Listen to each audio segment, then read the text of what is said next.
Turn to Scullion. Thank you, Mr President. I rise to support the motion and I also rise to speak as not only a fellow senator of Senator Parer, but more importantly as a friend. Like many, Warwick Parer's death has come as a huge shock, and even more of a shock to his family and those closest to him, and I offer them my deepest condolences. May the knowledge that he is remembered by so many of us as a colleague and a great friend be of some comfort to them. Warwick Parer was a true entrepreneur who fiercely believed in the liberal essence of what it's like to mean to be a liberal. Enterprise, strong national growth. It was to the community's benefit, therefore, that he was also interested in public life and had a strong sense of wanting to contribute his vast experience wrought in the commercial world. And that's what drew me to him as a friend, because it was this sense of responsibility for community that informed his goals and his actions in this place. Warwick Parer was a great asset to the Senate and was in a unique position to hold the resources and energy portfolio as Minister from March 1996 to October in 1998.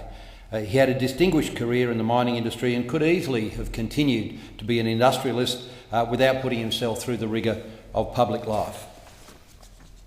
Even after he had asked to go to the backbench and he didn't want to be considered for a ministry, he continued his work in public life as chairman of the Senate Finance and Public Administration Legislation Committee and as a member of the Regional and Rural Affairs and Transport References Committee before ultimately retiring from the Senate.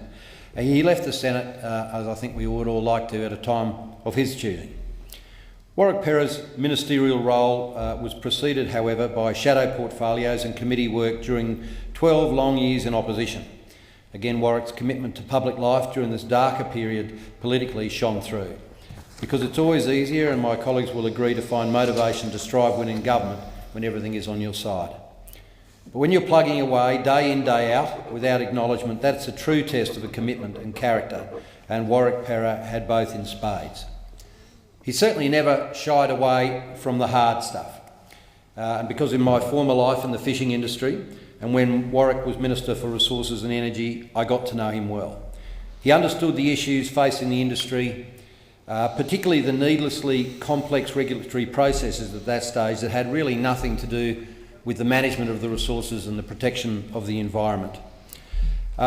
He was a tough man, Mr Parer. I can remember particularly being involved with him about CCSBT, the Convention for the Conservation of Southern Bluefin Tuna, and at the time Japan's, particularly in my view and a shared view, a very recalcitrant position that they wanted to have additional quota of scientific take, so we continue to take SBT now. It was a pretty tough, there was plenty of those in government who I tried to persuade at the time to try to persuade Warwick, we just need, just to move a bit, maybe we can have a position that seemed to all of us at the time, the world's all about compromise. He said, enough's enough, we're not moving on this, they can't do it, we ain't shifting. And as a consequence of a pretty tough decision at that time in that environment, led to the CCSBT being a really meaningful document. And he prevented other parties from bringing their own quotas to the table, went on and on, all of them really tough decisions, and I have to say I admired him very much for that. I also admired him for his very strong commitment to ocean policy, and I guess that's where we found an affinity. There is much about Warwick's public life that he's left a rich legacy for his forebears.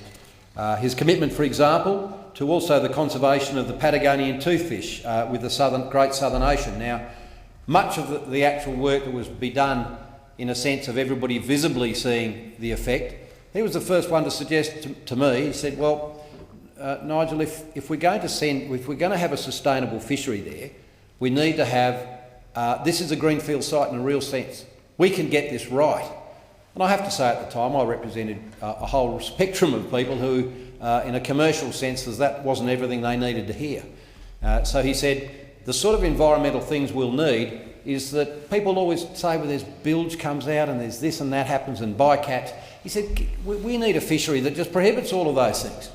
And I said, well, mate, it's pretty tough to have a boat that doesn't leak. You know, we've got seals on our propellers and all this sort of technical stuff. And he said, yeah, you'll be able to fix that, Nigel. And we did. If you're in the Patagonian toothfish fishery, there's not a hole that runs outside of your boat. There's no bilge outlet, there's no bycatch. Everything has to be retained.